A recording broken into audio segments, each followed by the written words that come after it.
আসসালামু আলাইকুম রহমতুল্লাহ। আশা করি ভিউয়ার ভালো আছেন। আজকে আবার নতুন ক্লাস শুরু করছি। আগে দেওয়া উচিত ছিল কিন্তু একটু দেরি হয়ে গেল। যা হোক, আজকের ক্লাস হলো স্পোকেন পার্ট 2। প্রথমেই আজ আমরা আপনাদেরকে শব্দগুলোর সাথে পরিচয় করাবো। প্রতিদিন 10টা করে শব্দ। আমরা যদি প্রতিদিন 10টি করে শব্দ পড়ি তাহলে কিন্তু ইংরেজি ডেভেলপমেন্ট করা সম্ভব। আসলে সত্যি কথা বলতে কি, শব্দ ছাড়া ইংরেজি ডেভেলপমেন্ট অসম্ভব। যার বেশি শব্দ জানা আছে সে তত ইংরেজিতে বা যে কোনো ভাষায় তার বেশি দখল। তো আমরা একটু পড়ে দিই, দেখা যাক। এখানে present, past, past participle. Teach শিক্ষা দেওয়া, টপ শিক্ষা দিয়েছিল, এটা প্রেজেন্ট, এটা পাস্ট, আর এটা পারফেক্টে ব্যবহার হবে। স্টপ থামা, স্টপ থেমেছিল, স্টপ। বিগিন শুরু করা, বিজ্ঞান শুরু করেছিল, বিগান। সাপোর্ট সমর্থন করা, সাপোর্টেড, সাপোর্টেড। কিল হত্যা করা, kill, killed. Start started, started. Honour সম্মান করা, honour, honoured. Active activated, activated. Finish finished, finished. Thank thank, thanked, thank. শব্দগুলোকে ভালো করে মুখস্থ করতে হবে। শব্দগুলো মুখস্থ করা ছাড়া কোনো উপায় নেই। তাই এগুলোকে ভালো করে মুখস্থ করবেন। আশা করি এই শব্দগুলো খুবই ইজি, এগুলো আপনাদের জানাই আছে। প্রতিদিন আমরা নতুন করে শব্দ দেবো ইনশাআল্লাহ। তো এগুলো এখন মুছিয়ে দেবো আমরা। আপনারা বারবার এই শব্দগুলো দেখবেন, দেখে মুখস্থ করবেন। আমি এগুলো মুছে দিই।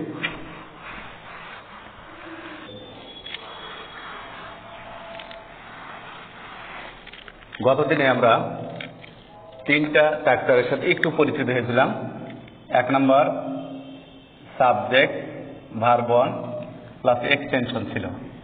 2য় নাম্বার ছিল subject, am, is, are plus extension, এই ছিল 2য় নাম্বার।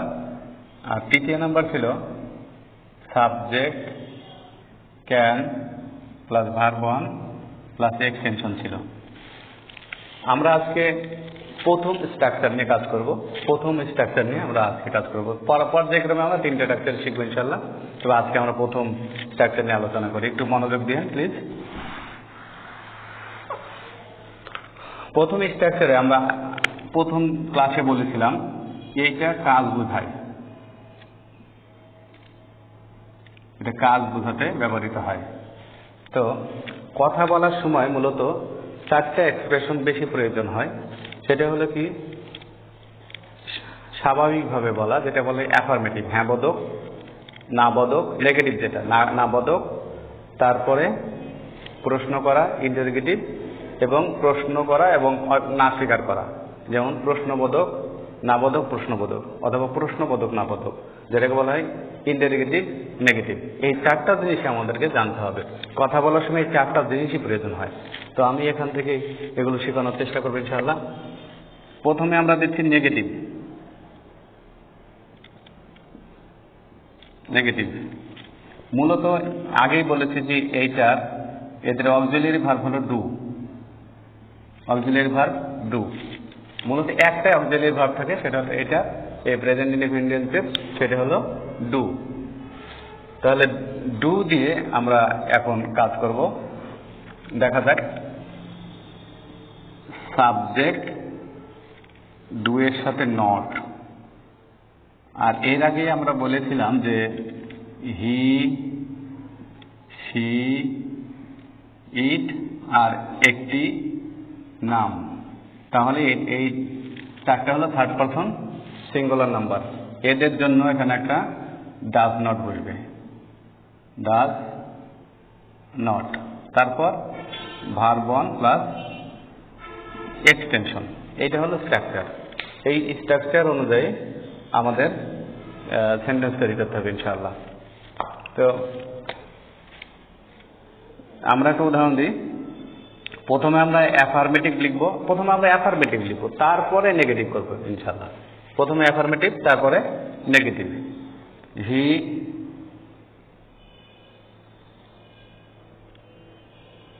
Loves me.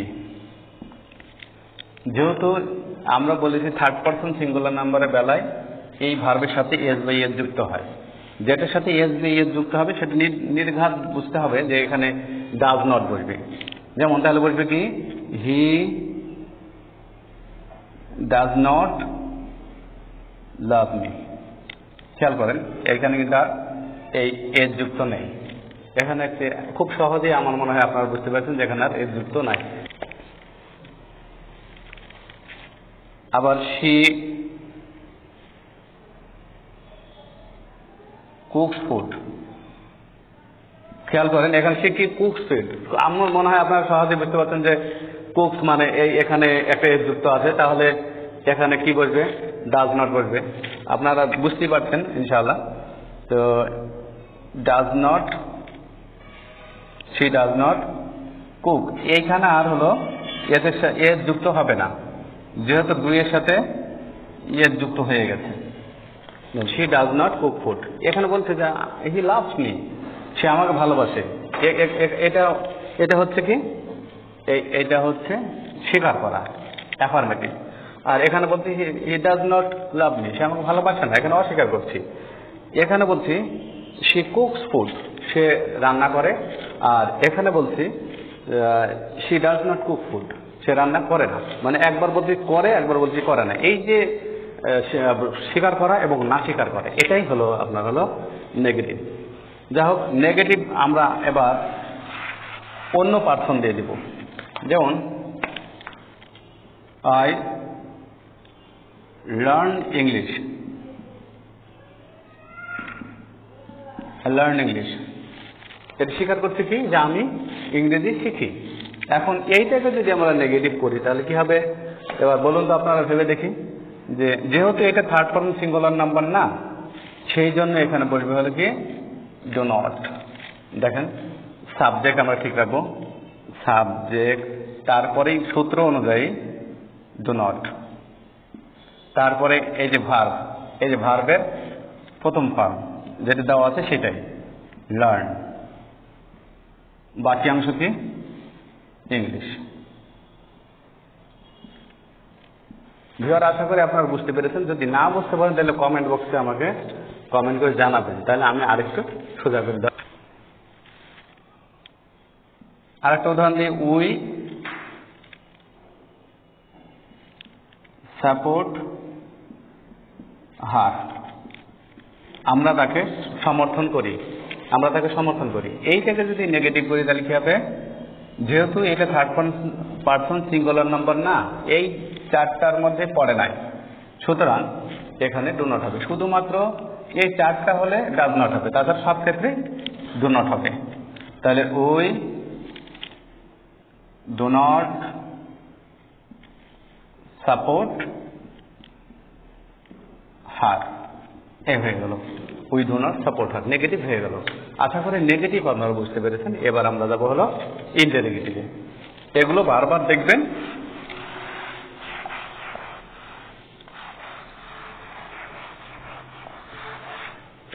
নেগেটিভ চ্যাপ্টারটা আমরা এখানে লিখে রাখি, সাবজেক্ট ডু নট,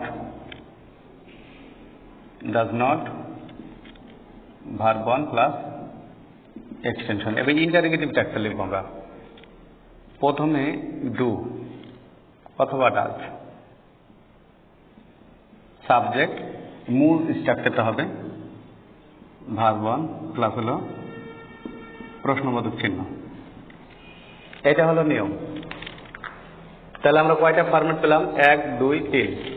তাহলে আমরা একটা সেন্টেন্সকে 3টা ফরম্যাটে নিয়ে যেতে পারি কিনা ইনশাআল্লাহ, দেখি, চেষ্টা করি।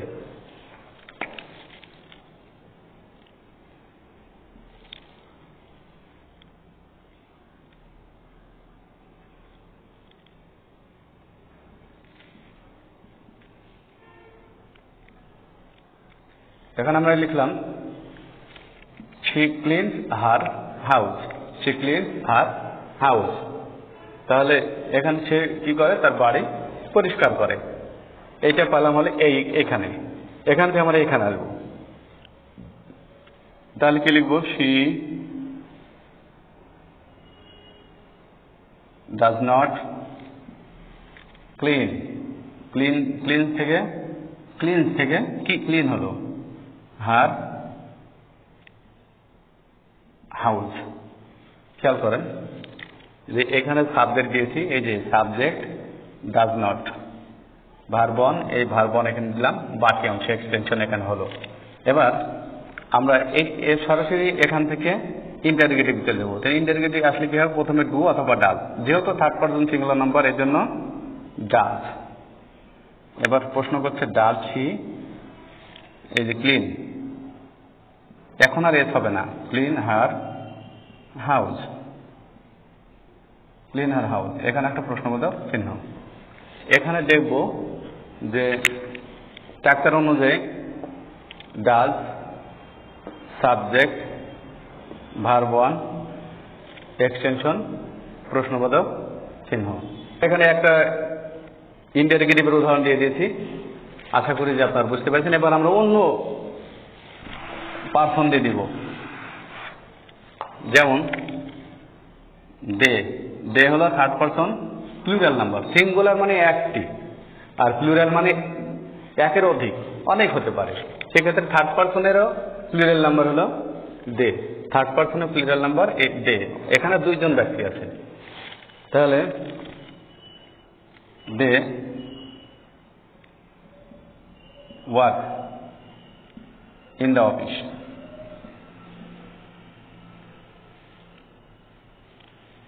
ইন দ্য অফিস, তারা অফিসে কাজ করে। তাহলে এইটা যদি আমি না বলি, তাহলে নেগেটিভ হলে কি হবে? দে ডু নট, যেহেতু থার্ড পারসন সিঙ্গুলার নাম্বার না, এই জন্য ডু নট বসলো। Do not work in the office. এভাবে যদি আপনারা সত্যি সত্যি নিজেরা পারেন, সত্যি সত্যি মজা লাগবে। আসলে ইংরেজিতে কথা বলে অনেক মজার এবং এনজয়মেন্ট করা যায়, অনেক কিছু জানা যায় এবং ভালো লাগে, অনেক যাতে মূল্যায়ন পাওয়া যায়। এই জন্য একটু পরিশ্রম করতে হবে। আর নিয়মিত যদি আমরা এই স্ট্রাকচারগুলো ভালো করে দেখি, তাহলে ইংরেজি খুব একটা কঠিন হবে না। তো এইটাকে আবার কি করব? আমরা ইন্টারগেটিভ করব। তাহলে কি করব? প্রথমে ডু, যেহেতু থার্ড পারসন সিঙ্গুলার নাম্বার না, do they work in the office. এই হয়ে গেল, খুব সহজ।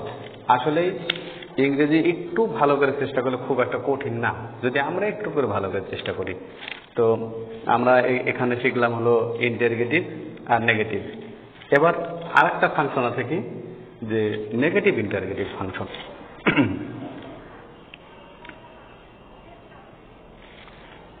এখানে আমরা লিখেছি হি কলস মি রেগুলারলি, সে আমাকে প্রতিদিন কল করে। তাহলে এইখানে আমরা তিনটা স্টেপ লিখেছি, নেগেটিভ, ইন্টারগেটিভ, নেগেটিভ ইন্টারগেটিভ। তো এই তিনটা স্টেপে আমরা যাবো ইনশাল্লাহ। আর প্রথমে এবার কিন্তু চারটা হয়ে গেছে, 1 2 3 4। এই চারটা যদি আপনি পারেন তাহলে কিন্তু সার্থক। একটা টেন্স পারলে সব টেন্স সম্ভব। তাহলে একটা টেন্স ভালো করে আমরা শিখি ইনশাল্লাহ। একটু ধৈর্য ধারণ করবেন, কারণ বিরক্ত হয়ে এখান থেকে চলে যাবেন না, তাহলে কি হবে? আপনার না শিখাই থেকে যাবে। অনেকেই অনেক জায়গাতে চেষ্টা করেছেন, কিন্তু ইংরেজি শেখা সম্ভব হয়নি। এবার আমরা এমনভাবে দৃঢ় প্রত্যয় হয়ে লেগেছি যে ইনশাআল্লাহ আমরা ইংরেজি শিখবই, যেভাবে হোক। আর প্রত্যেকেরই মেধা আছে, এটা প্রমাণ করে দিচ্ছি আমরা যে প্রত্যেকেরই মেধা আছে। সুতরাং চেষ্টা করে যান, আমাদের সাথে থাকুন, ইনশাআল্লাহ ইংরেজি শিখবেন। এটাই মনে করবেন যে শেষ ভরসা ইনশাআল্লাহ। তো প্রথমে আমরা কি করবো? নেগেটিভ করব। হি ডাজ নট, এই যে আমাদের রুলস আছে, থার্ড পারসন হলেই ডাজ নট কল, তখন আর কলস হবে না, কল মি রেগুলারলি। তাহলে এবার আমরা কি করবো? ইন্টারগেটিভ করে দিই। Interrogative, does he call me regularly, এখানে একটা প্রশ্নবোধক চিহ্ন। এবার যদি আমরা করি যে নেগেটিভ ইন্টারগেটিভ, তাহলে সংক্ষিপ্ত ফর্ম হলে কি হবে? ডাজেন্ট। সংক্ষিপ্ত যদি ফর্ম হয় তাহলে ডাজেন্ট। এই যে doesn't, doesn't he call me regularly. এবার বিকল্প স্ট্রাকচারটা লিখব। ডাজ হি নট, এভাবেও লেখা যাবে, নট কল মি রেগুলারলি। প্রশ্নবোধক চিহ্ন।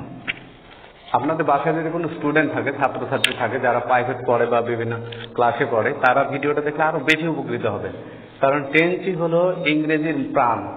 টেন্স ছাড়া ইংরেজি শেখা অসম্ভব, একেবারে অসম্ভব। তাই অনেকের মধ্যে টেন্সের দুর্বলতার কারণে গ্রামারগুলো শেখা হচ্ছে না। সুতরাং আপনাদের বাসায় যদি কেউ থেকে থাকে এরকম আপনাদের ছেলে মেয়ে, তাদেরকে এই ক্লাসগুলো দেখান, নিয়মিত দেখান এবং বারবার দেখান, এবং তাদেরকে এক্সারসাইজ করতে দেন। এগুলো দেখেন, আপনারা দেখে অন্য কাউকে শেখানোর চেষ্টা করবেন। অন্যকে শেখানোর মাধ্যমে বেশি শেখা যায়।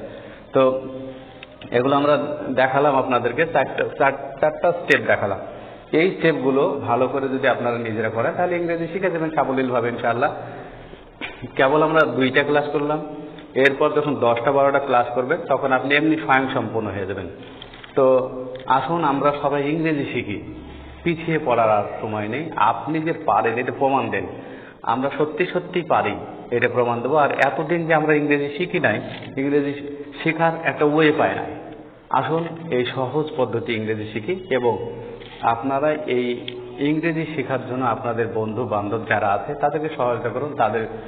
তাদের পেজে বা তাদের আইডিটা, আমাদের আইডিটা শেয়ার করুন, আমাদের এই চ্যানেলটা শেয়ার করুন, সাবস্ক্রাইব করুন এবং লাইক দেন। তাহলে আমরা বেশি লোকের কাছে এটা পৌঁছাতে পারবো ইনশাল্লাহ। আচ্ছা, আজকে এই পর্যন্ত, আবার দেখা হবে ইনশাল্লাহ। আসসালামু আলাইকুম, ভালো থাকবেন।